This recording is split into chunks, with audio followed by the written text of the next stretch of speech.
Assalamualaikum warahmatullahi wabarakatuh. Halo teman-teman semuanya.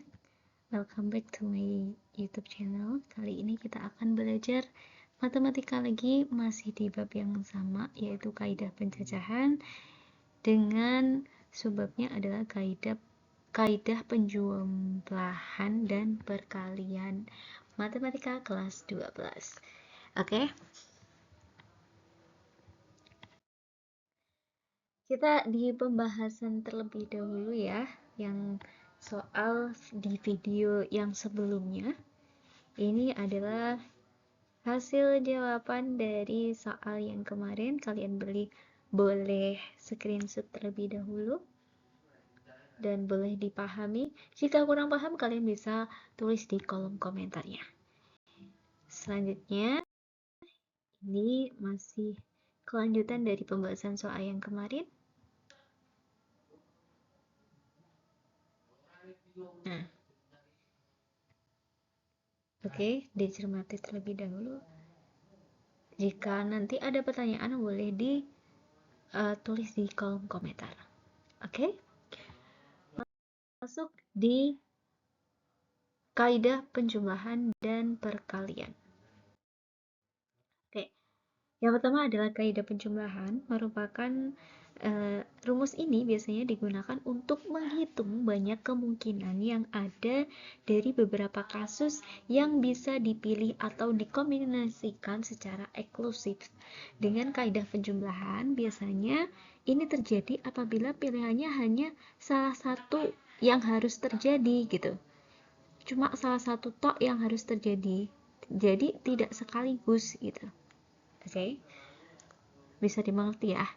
Nih, misalkan jika kita punya beberapa pilihan buku yang bisa dibaca dan beberapa pilihan film yang bisa ditonton, maka banyak kemungkinan yang ada adalah jumlah dari semua kemungkinan buku yang bisa dibaca dan film yang bisa ditonton.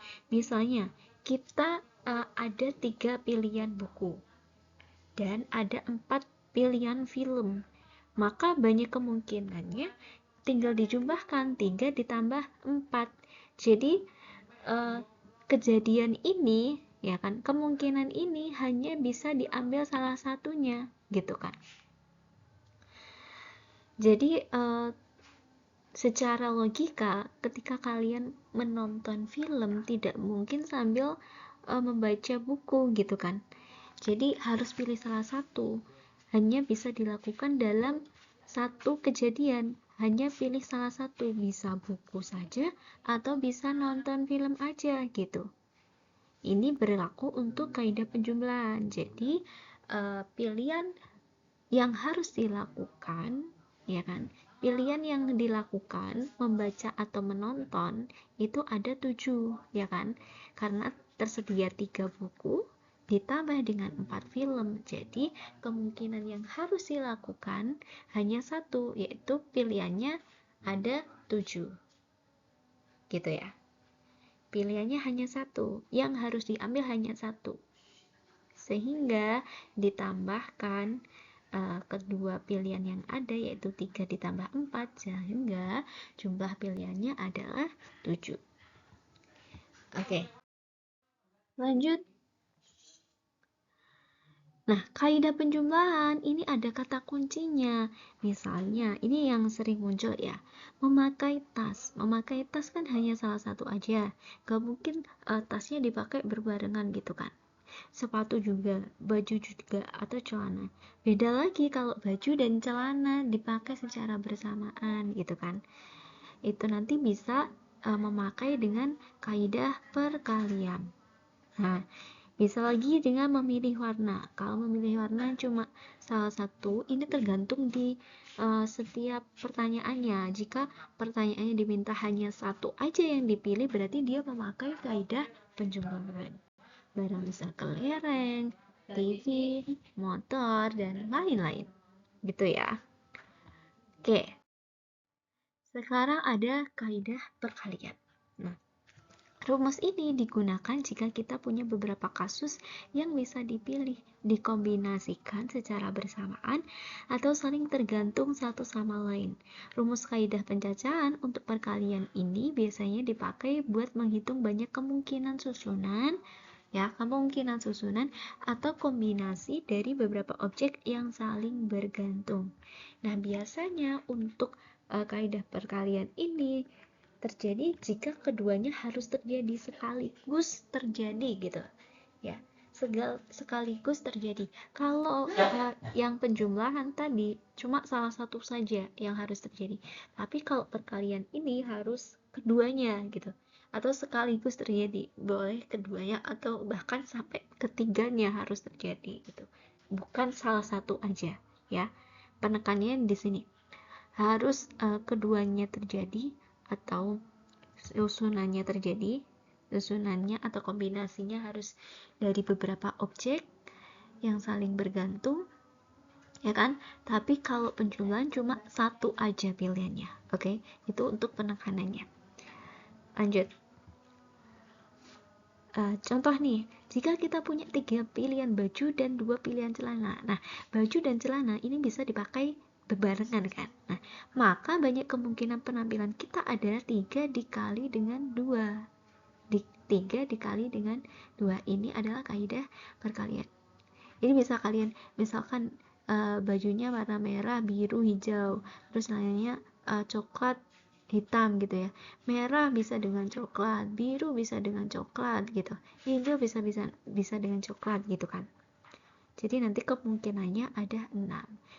Kita kalikan aja banyak pilihan baju sama pilihan celana, dan hasilnya adalah banyak kemungkinan yang bisa kita pilih. Itu ada 6 gitu. Oke, lanjut kita di latihan soal. Kalau kaidah penjumlahan itu mudah banget ya, tinggal dijumlahkan saja. Tapi kalau di kaidah perkalian ini soalnya lebih kompleks lagi. Nah, misalkan nih, dari huruf-huruf pada kata kurban, ya kan, KURBAN, akan dibentuk susunan huruf sehingga susunan huruf tidak terdapat huruf yang sama. Berapa banyak cara untuk menyusun huruf-huruf itu jika huruf pertama adalah huruf vokal? Oke, perhatikan kata di sini. Perhatikan kata yang ini ya, kurban. Nah, ini kan. Terus dia diminta untuk menyelesaikan susunan huruf itu, di depannya huruf pertamanya adalah huruf vokal. Perhatikan setiap petunjuk yang ada di soalnya. Berapa banyak cara untuk menyusun huruf-huruf itu? Ini ada berapa huruf? 1, 2, 1, 2, 3, 4, 5, 6. Ya, terdiri dari kita buat 6 kotak. 1, 2, 3, 4, 5, 6. Ya kan? 6 kan? Nah, oke. Setelah itu, tadi kan disuruhnya kan huruf vokal. Sedangkan di sini huruf vokal itu ada di U, ya kan? Ada di A. Berarti berapa huruf? 2 huruf kita taruh di sini. 2 huruf. Ya, kemungkinannya 2 huruf. Kalau enggak U, ya A, gitu ya. Oke, lanjut ya. Tadi ada pilihannya 2 ya. 2 huruf U dan A. Nah, sekarang karena ini petunjuknya yang di soal lagi, dia dikatakan bahwasanya huruf tidak terdapat huruf yang sama. Jadi tidak boleh sama, teman-teman. Tidak boleh sama. Kalau kita udah misalkan kita udah menggunakan huruf U, ya kan, sisanya ada berapa? Kan nggak boleh U-nya digunakan lagi kan.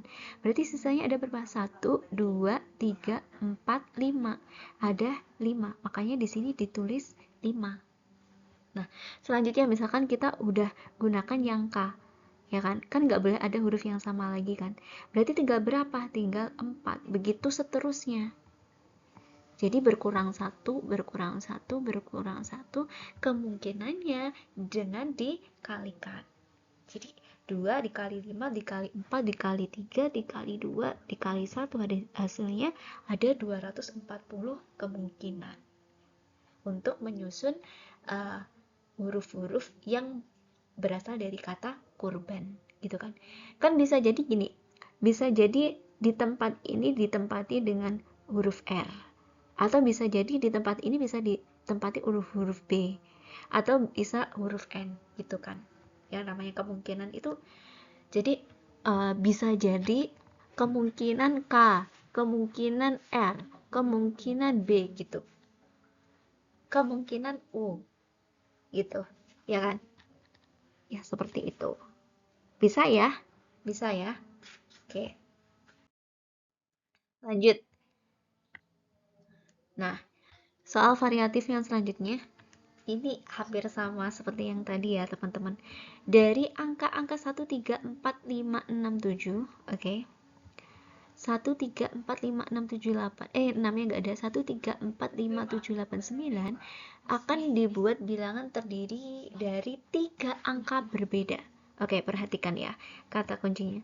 3 angka berbeda. Berarti kita nanti bikin 3 kotak, ya kan? 1, 2, 3.